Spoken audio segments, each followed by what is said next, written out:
I was just listening to a pastor and he was talking about, I don't know what he was talking about because I came in late, but at some point he talked about Jacob and Esau, and when they met after Jacob had cheated Esau out of his birthright, and he talked about how Esau ran to embrace him.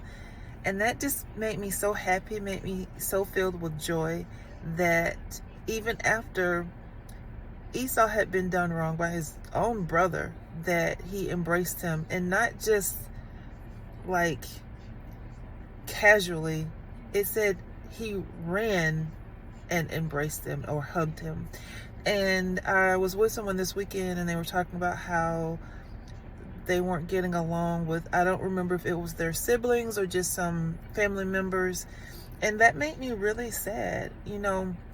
I recently lost my brother about 2 years ago, and I'm so very thankful that the last words we said to each other, first of all, I got to see him literally the day before. I almost didn't do it.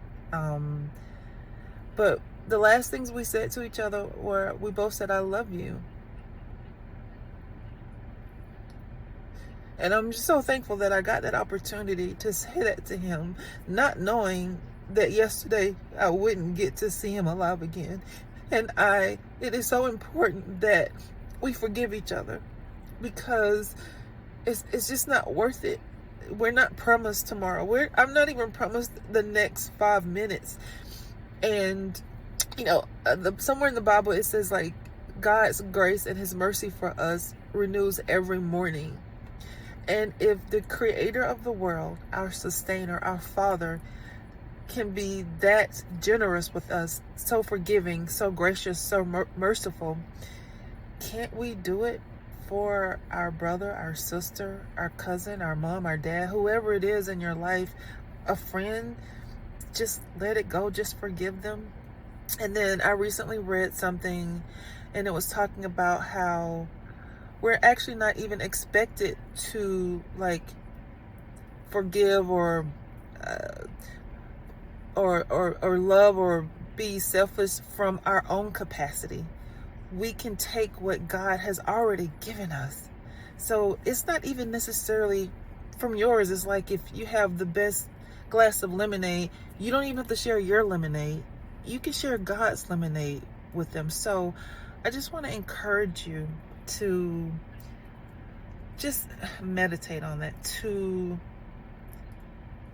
ask the Lord, to pray to him to give you the strength, the whatever it is, to help you forgive that person that maybe has hurt you, that you're holding some type of grudge, some bitterness, whatever it is. It's just not worth it. They probably don't even care. And one of the things I like to do is when someone has hurt me, I raised Jordan. I've told him many times, like when someone is being cruel to you or mean-spirited, I believe that person must be lacking joy in their life, because from my own experience, when you have joy, you want others to feel that same joy. You want others to be happy. So if they're being mean, that means they must be hurting. So sometimes if I'm struggling with the forgiveness or with letting something go, especially if that's somebody you have to be in contact with on a regular basis, if you still have to communicate with them, I focus on praying for them, because my thoughts are they must be really struggling. And it's like, okay, bless their hearts. And so maybe that helps. Just pray, try to think about it in a positive way. Try to think about they must be going through something that they would have treated you or said whatever they said to you.